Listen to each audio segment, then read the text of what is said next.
gorgeous beings, welcome back to Shelter in the Storm with A Course in Miracles Lessons 47.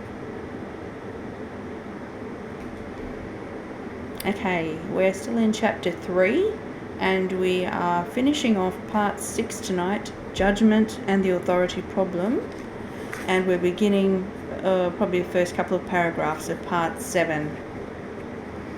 Okay, let's do it. Peace is a natural heritage of spirit. Everyone is free to refuse to accept his inheritance, but he is not free to establish what his inheritance is. The problem everyone must decide is the fundamental question of authorship. All fear comes ultimately, and sometimes by way of very devious routes, from the denial of authorship. The offense is never to God, but only to those who deny him. To deny his authorship is to deny yourself the reason for your peace, so that you see yourself only in segments. This strange perception is the authority problem. There is no one who does not feel that he is imprisoned in some way. If this is the result of his own free will, he must regard his free will as not free, or the circular reasoning in this position would be quite apparent. Free will must lead to freedom. Judgment always imprisons, because it separates segments of reality by the unstable scales of desire. Wishes are not facts. To wish is to imply that willing is not sufficient. Yet, no one in his right mind believes that what is wished is as real as what is willed. Instead of "Seek ye first the kingdom of heaven," say, "Will ye first the kingdom of heaven." And you have said, "I know what I am, and I accept my own inheritance." Okay, so that's the end of Part 6. Let's move to Part 7, which is Creating versus the Self-Image. So we're just going to do the bottom half of the page, just a couple of paragraphs. Every system of thought must have a starting point. It begins with either a making or a creating, a difference we have already discussed. Their resemblance lies in their power as foundations. Their difference lies in what rests upon them. Both are cornerstones for systems of belief by which one lives. It is a mistake to believe that a thought system based on lies is weak. Nothing made by a child of God is without power. It is essential to realize this, because otherwise you will be unable to escape from the prison you have made. You cannot resolve the authority problem by depreciating the power of your mind. To do so is to deceive yourself, and this will hurt you because you really understand the strength of the mind. You also realize that you cannot weaken it any more than you can weaken God. The devil is a frightening concept because he seems to be extremely powerful and extremely active. He is perceived as a force in combat with God, battling him for possession of his creations. The devil deceives by lies and builds kingdoms in which everything is in direct opposition to God. Yet he attracts men rather than repels them, and they are willing to sell him their souls in return for gifts of no real worth. This makes absolutely no sense. continue on with there tomorrow. Let's move to lesson 47. God is the strength in which I trust. If you are trusting in your own strength, you have every reason to be apprehensive, anxious and fearful. What can you predict or control? What is there in you that can be counted on? What would give you the ability to be aware of all the facets of any problem and to resolve them in such a way that only good can come of it? What is there in you that gives you the recognition of the right solution and the guarantee that it will be accomplished? Of yourself, you can do none of these things. To believe that you can is to put your trust where trust is unwarranted, and to justify fear, anxiety, depression, anger, and sorrow. Who can put his faith in weakness and feel safe? Yet who can put his faith in strength and feel weak? God is your safety in every circumstance. His voice speaks for him in all situations and in every aspect of all situations, telling you exactly what to do to call upon his strength and his protection. There are no exceptions, because God has no exceptions. And the voice which speaks for him thinks as he does. Today, we will try to reach past our own weakness to the source of real strength. 4 5-minute practice periods are necessary today, and longer and more frequent ones are urged. Close your eyes and begin, as usual, by repeating the idea for the day. Then spend a minute or two in searching for situations in your life which you have invested with fear, dismissing each one by telling yourself, God is the strength in which I trust.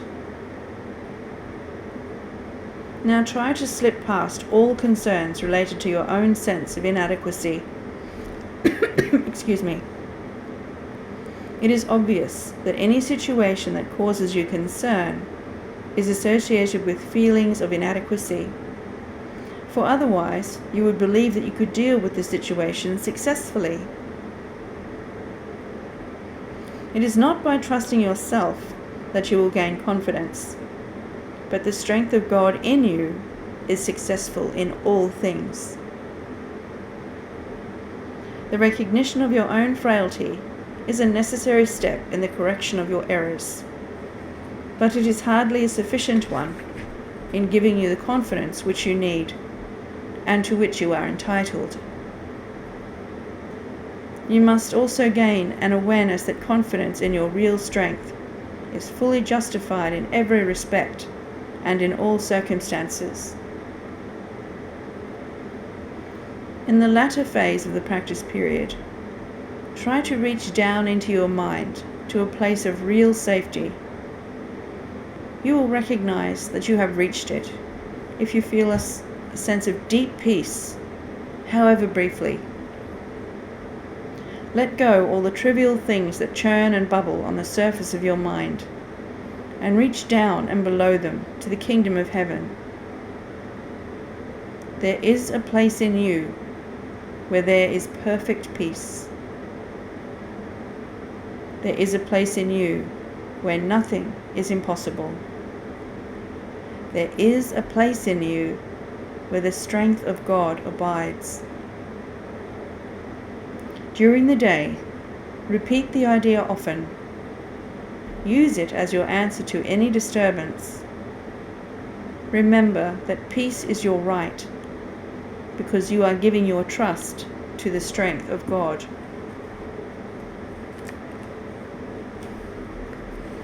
Okay, so that's our lesson 47. Directions for Lesson 47. God is the strength in which I trust.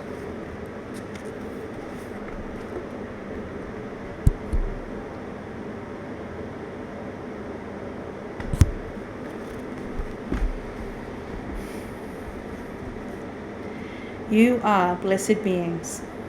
Indeed, I am that one you know as Jesus. And we thank you for joining us today. We truly thank you for joining us today. You do not understand how much joy it brings us on the other side of the veil to see the transformation that comes to the minds doing this work. You begin to have little snippets of peace. You can see where you create negative fantasies and how they cause you to become cynical, depressed, or sad. You see the part you play with the untrained mind, the mind aligned with the ego. You understand what your mind is up to, and you get excited at the possibility of a different future than the one you have anticipated. That demonstrates the importance of this lesson.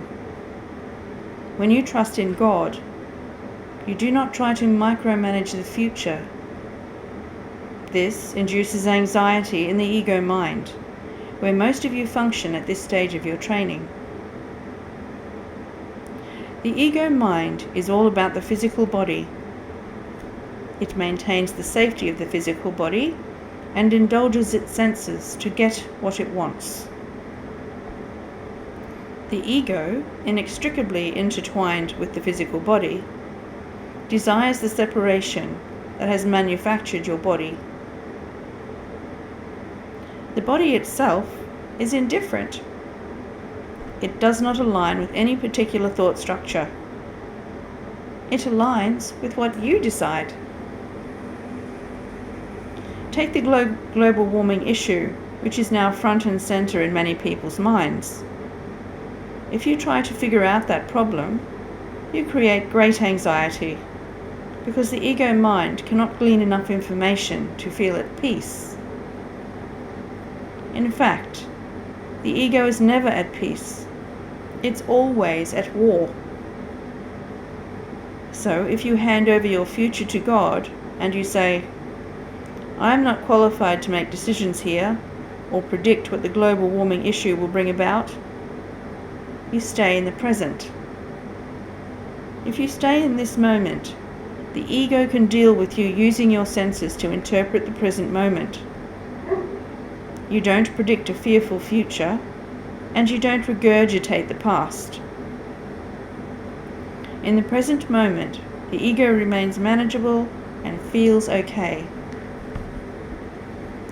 To stay out of the future, you must understand you have no qualifications to predict, arrange, or organize it. Your trust in the strength of God and the wisdom of Spirit to guide you in each moment to the correct place, people, and experience is one of the important foundational elements in your practice. That, with your guidance system, your feeling, emotional body, will let you know when things are right. You will know when things are not right as you encounter them. You will not try to plan a concrete future using the ego mind, for that is what you use when you plan. Many of you do not like the idea of not planning, and that is okay. You are taught to plan and schedule your world. Your current reality depends on you showing up at certain times to do certain things. But remember, this is a training program. Things slowly shift as you shift your consciousness. You do not have to understand or believe in what you study right now. Just have the willingness to entertain these concepts and the idea of another way to guide your path through this incarnation. These lessons introduce those ideas to your mind, and your mind probably does not like them, but that is okay. You only have to participate in them for the several minutes each day. You can carry on with your normal life in the other 23 hours or so. I am that one you know as Jesus. You are in safe hands. You are guided and loved, and you will be shown what you need to do. We will speak to you again tomorrow. Namaste, lovelies. Until then.